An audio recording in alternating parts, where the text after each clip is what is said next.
What is up, ladies and gentlemen?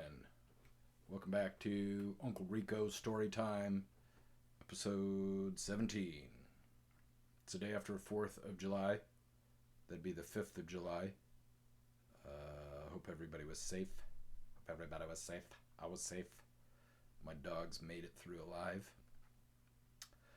Apparently, dogs are in danger of getting spooked by fireworks and then they get hit by cars yesterday. So I'm glad my dogs were able to make it through the day and not die.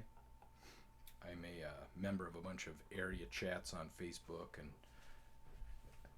there's rules against firework chats on 4th of July because I guess so many people post negative comments about fireworks because their dogs get frightened, that these moderators in these chat groups say, no firework posts, people. So the Karens get around this rule by posting public service announcements. Hey everybody, I know this is the worst time of the year for your fur babies. Just a reminder, these little tips and tricks to keep them safe. And they're like, some lady posts on there,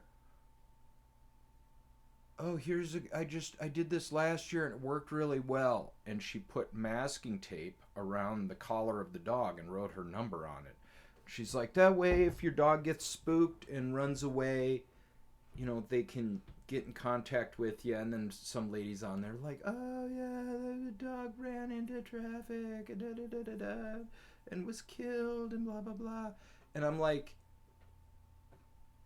use a fucking leash, dummy. Masking tape? Your dog doesn't have a fucking ID tag on it? What kind of irresponsible dog owner are you?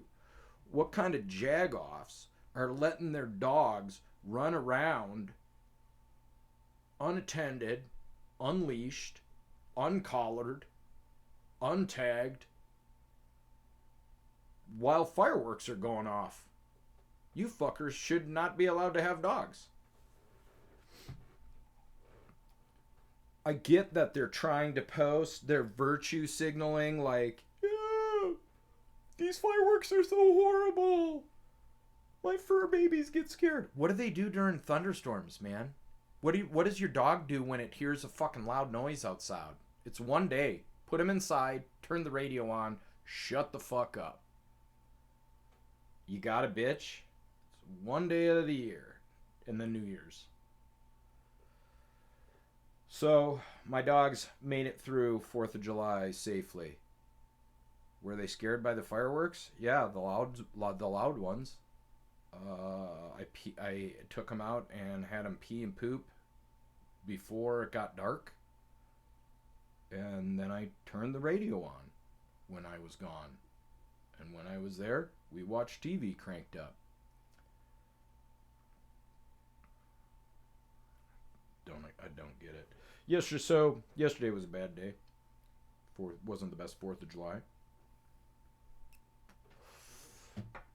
Led into it with a horrible C&P exam.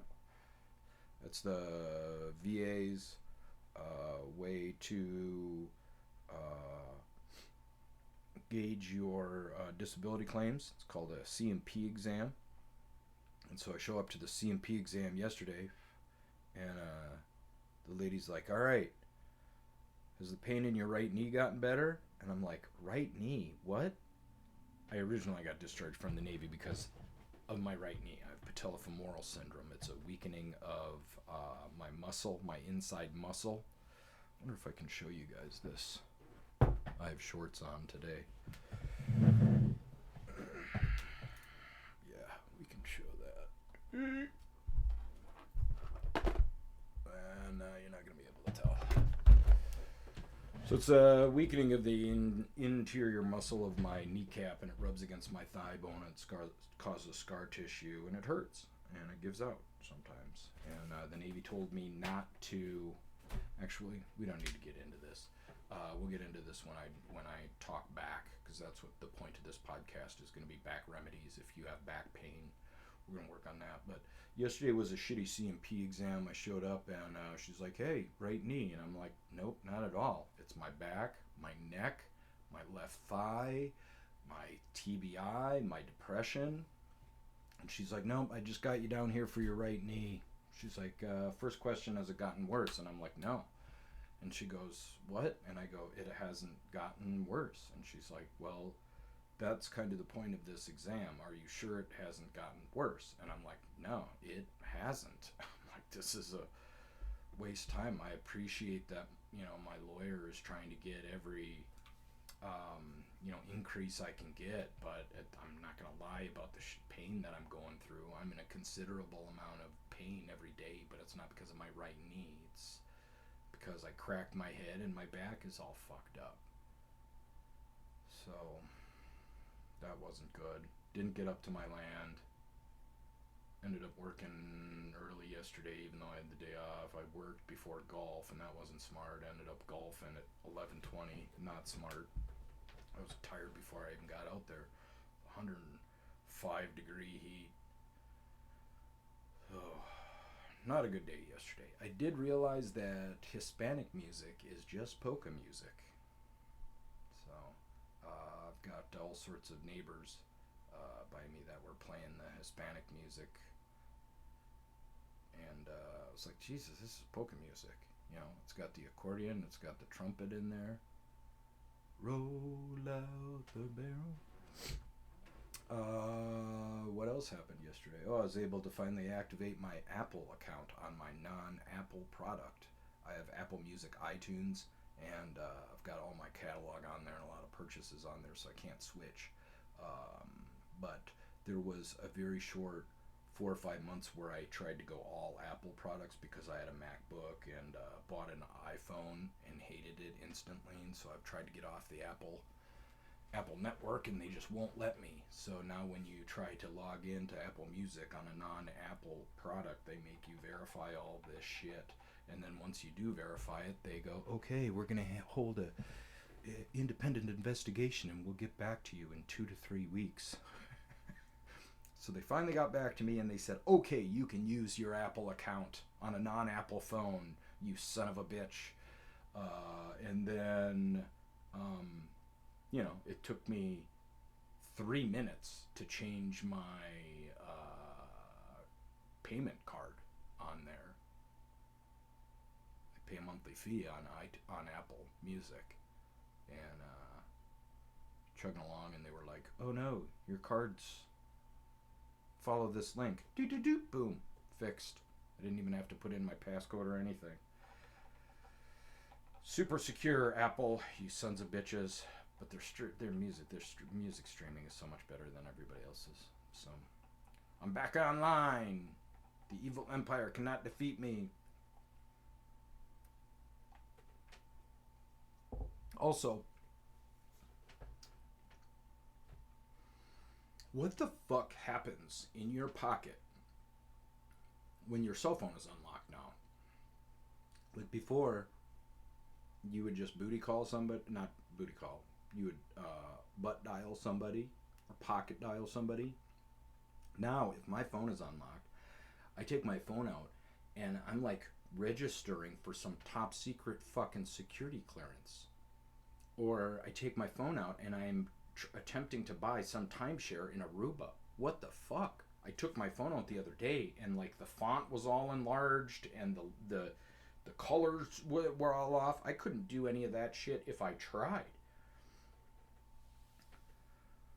Fuck. So yesterday, I'm dealing with golf and my buddy, this guy I play hockey with. We got a hockey team chat, and this dude yesterday decides to post some quote from Frederick Douglass about slaves and the evil corporate veins of America bleeding and everything and da-da-da-da-da. And I'm like, the fuck is wrong with you, dude? Why would you post that today?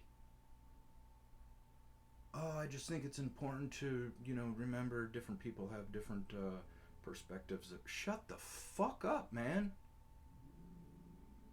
Read the room. It's hockey players. We got 4 guys on our team. 4 guys out of 10 that are veterans.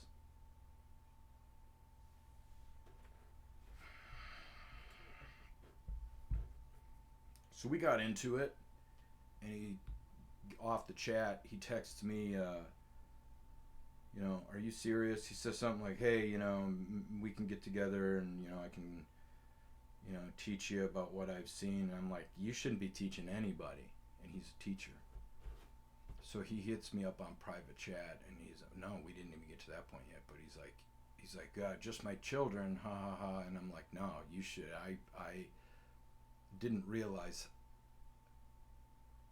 But yeah, you should not be fucking teaching with your pushing this shit down your, the kid's throat, this anti-American propaganda. And he's like, oh, it's not anti-America, da da da da. I go, you picked the one day out of the year to shit talk this country publicly, and you don't think there's going to be repercussions? You started your post with, hey boys, some of you might get upset about this, and then you went on to fucking do it. So now you got your wish, dude.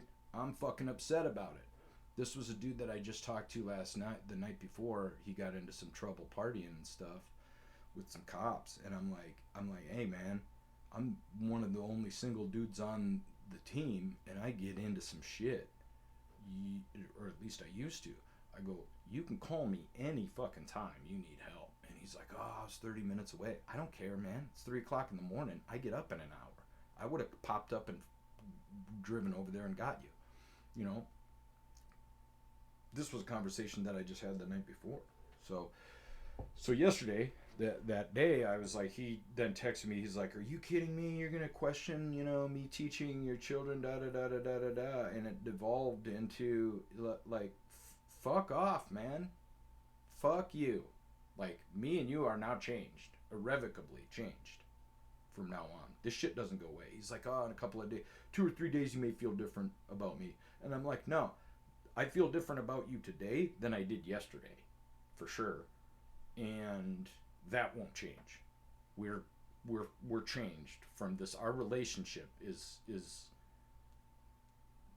different, and it will be different from here on out.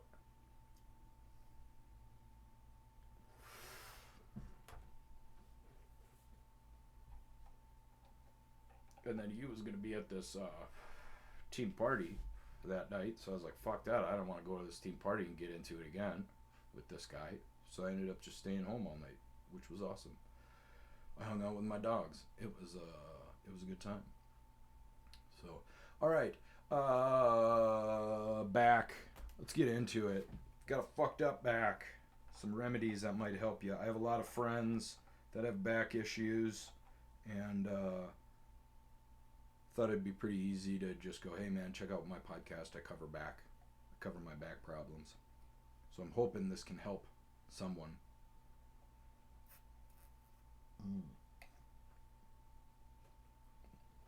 Cocaine smoothie. So, my back. My knee's fucked up. Navy told me not to do anything on it, so it made it worse. My knee started giving out. I was on the ship. It gave out. I cracked my head. Fucked up my back. Ever since then, I've had back issues. I have a herniated disc in my very, very low. It's like a L5S1 or L1S5, whatever. It's where the two number letters meet. Super low. So what happens is that when I'm having bad days, it will grab ligaments and stuff like that. So it'll fuck up my neck. I can't turn my neck. It'll feel like there's a knife in my back where it is. It'll spasm and throbbing pain. And then the ligament stuff is like, it shows up as tweaked hamstrings, quads, growing. I just forgot about this. Okay, side tangent. I'm talking to the C&P exam. She's a doctor. She's a full-fledged doctor. telling her about the other stuff I got going on. And she goes, "Are you in any pain right now?" And I go, I've got a growing pull on my left leg, but that's from my back." And she goes, "A what pull?" And I said, "My growing." And she said, "Your what?" And I said, "My growing." And she goes, "Point to it." And I point to it, and she goes, "Oh, okay." And so she types something down, and I'm like, what doctor doesn't know what a growing pull is? But anyways, so hammies, quads, all sorts of stuff. It feels like I got pulls, and I know that it's my back because all the other stuff is going on when I have those back issues. So I've been dealing with this for, when did I get out? A while, 20 some years, and it's been a battle. Every day I'm in pain. I can't do anything. I've quit multiple jobs over it. So this is how I battle this stuff. First and foremost, if you have back issues, is your posture. When I'm suffering from back pain,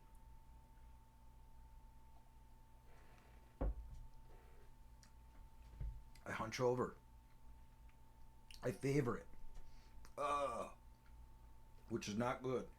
You need to get your posture up, pull your shoulder blades back. Always make sure, since I've been really concentrating on my shoulder blades being pulled back. Even when I work out, I noticed myself now when I do, all sorts of exercises or whatever. When I drive, if my back is hurting me, I realize that I drive like this. I've had to switch out multiple seats. Those bucket seats of the 80s and 90s were the worst thing for the back. It smooshes everything out. What you want to do is bring everything out, separate everything, stretch it out. So posture is very important. I have to constantly make sure that I'm standing upright. I've got those shoulder blades back. The other thing that is very, very important is the other thing about posture is you don't realize how much you look down. And I was looking down. It was hurting my neck, my back. Whenever my back was bad, I'd look down. Oh, God, I gotta stop doing that. All of these little movements and everything are not good for me. So, but just looking down and keeping your head up, you don't realize that when you're looking at your cell phone, your head is down. When you're reading, your head is down. When you're writing, your head is down. So I've constantly got to work on getting my head up, keeping my head up, and keeping my posture correct. Nope.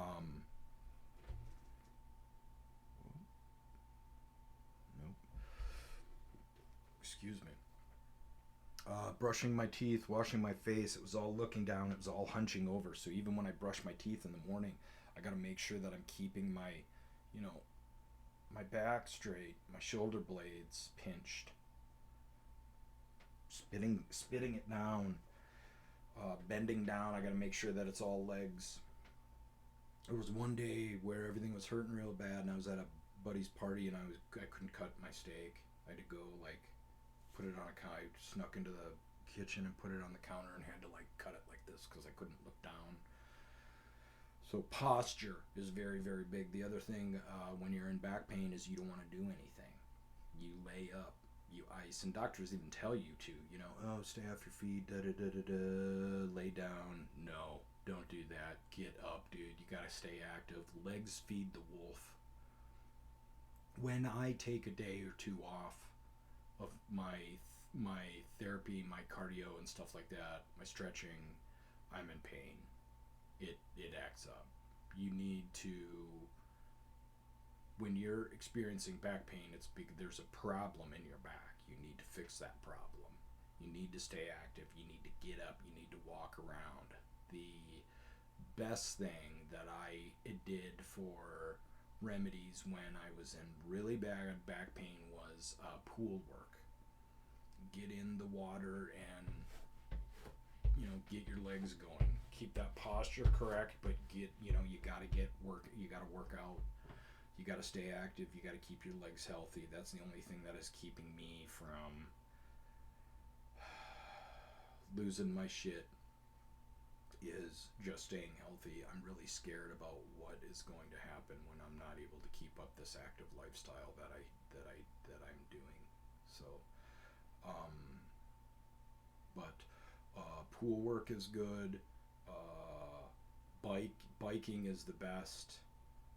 But at the very minimum, get up, walk around. Um, you gotta stay active. The other thing is sleeping. Sleeping is was very difficult for me because I sleep on my side. And what you should do with back pain is sleep on your back, elevate your legs, and open up your arms. And I couldn't sleep on my back, so what I do is I sleep on my side, but I've got a body pillow that I use in between my legs that will open up your legs, and then I wrap my arms around it, and that kind of opens up my body when I'm on my side, and that has helped a lot. I know that if I wake up and I'm not in that position, I'm hurting.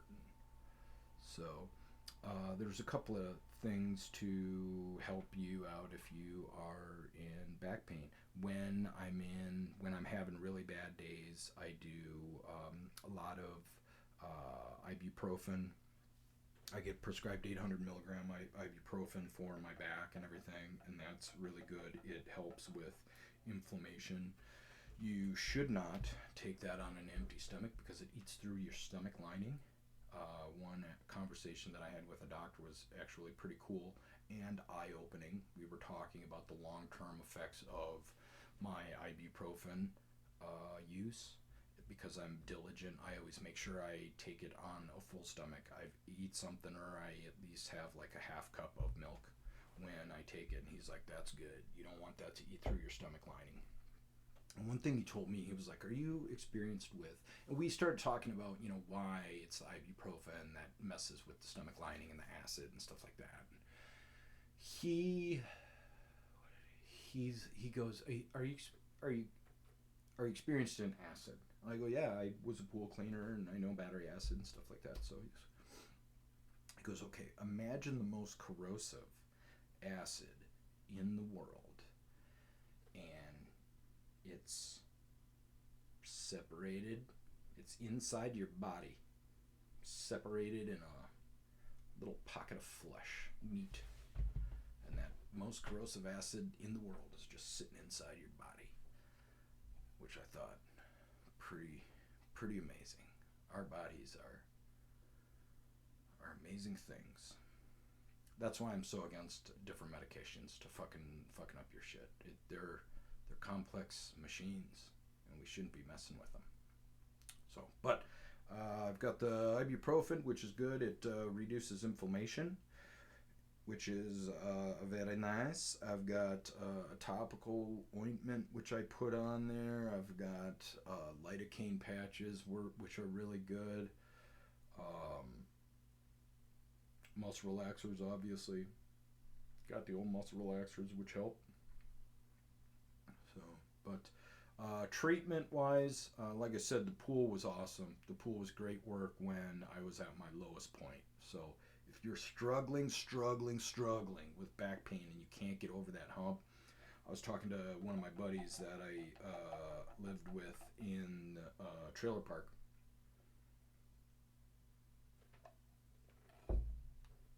And he was up in his lazy boy. He's like, man, I haven't been able to get out of my lazy boy for like 4 days. My boy's getting my food. I can't work. Da da da da da. I was like, man, you got to get up. Get up. Get a membership at a pool.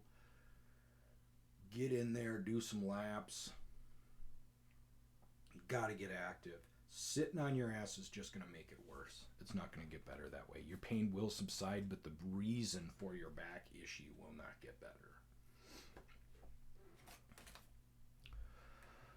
Ooh, massages are good. Obviously, back massages are good with or without a happy ending.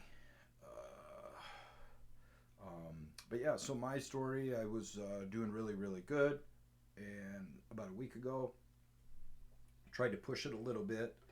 I did my lower leg, and then I did. Normally, I do cardio every day, and the day after I lift lower legs, I think I'm going to take cardio off now because the day after I went heavy on my legs, I ended up everything was fine. I just did light cardio, and then I went to squat down to pick up my phone, and as soon as I squatted down, it felt like there was a fucking knife in my leg, and I've been battling that ever since. Um, so it's finicky. The back fucks up everything. It affects everything, and if you've got lower back problems, the key to that is your legs. You got to get the legs healthy, and hopefully that will reduce your pain and allow you more mobility.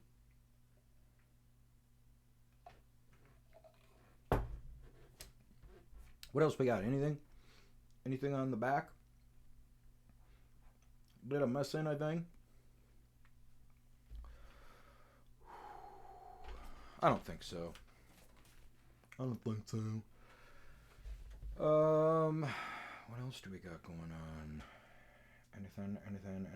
What else happened? Oh, I rediscovered my love for S.E. Hinton. S.E. Hinton is the author of The Outsiders, which I loved as a kid. And I was a big reading nerd. When I was a kid, I used to kill those Pizza Hut personal pizzas. Boom! But I was a reading nut. I've always had a thirst for knowledge and want to know stuff like that. But I loved, the biggest thing about reading was I loved escaping to a different world. I'd get so excited. Plus, I got in a lot of trouble. I got grounded a lot. So I had a lot of alone time. I got grounded so much that, okay, so Topps, there was one year of that Topps baseball card. On the back of the baseball cards, it was a little diamond, and it said "fly out," "strikeout," "base hit," "home run" on the back of these baseball cards. And I used to get in trouble so much when I was a kid that I used to steal food from grocery stores and keep my room stocked up, usually with saltines and vanilla frosting. That way, when my mom said no dinner for you, you know, you can go down to your room without dinner. I'm like, sweet. So I go down there with my saltines and frosting, and then I would play baseball games. I was in trouble so much that I had a 6 team, 8 team, I think it had an 8 team league, baseball league, with made up team names and then individual players. All made up players on all these teams. And I went through and played baseball teams, you know. Ramirez, lead off, strikes out. That's going to hurt his batting average. And then Danilo in the number 2 spot. Oh, ground out. So, but had a whole season of that. Another fucked up thing I did when I was a kid is me and my sister used to have to take turns doing dishes. This was before dishwashers.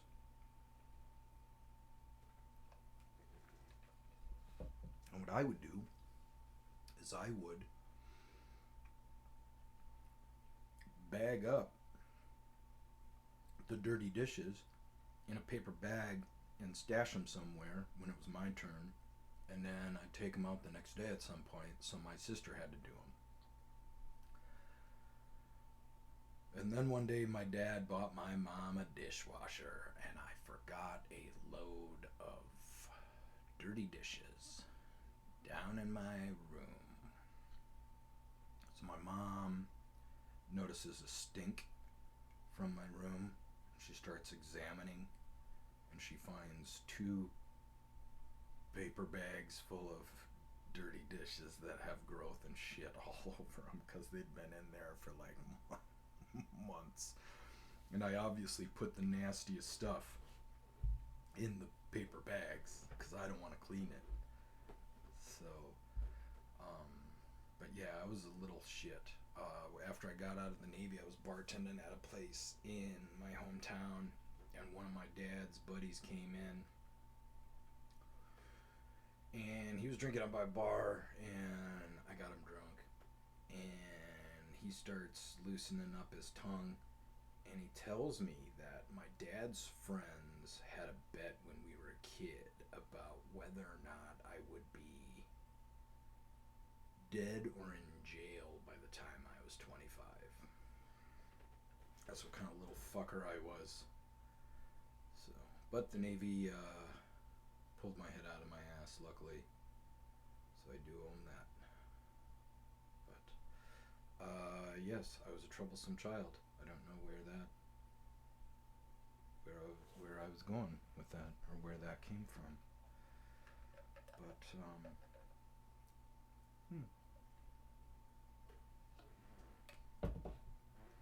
all right, 31 minutes.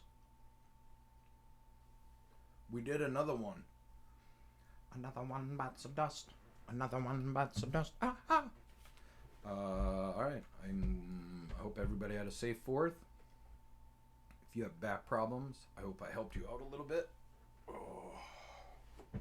Message me with any ideas that you have, any tips or tricks that you have, or any stuff that you think that I am full of shit about. And if you have any friends that suffer from back pain, maybe tag them or share this link with them. Uncle Rico's Storytime. Peace.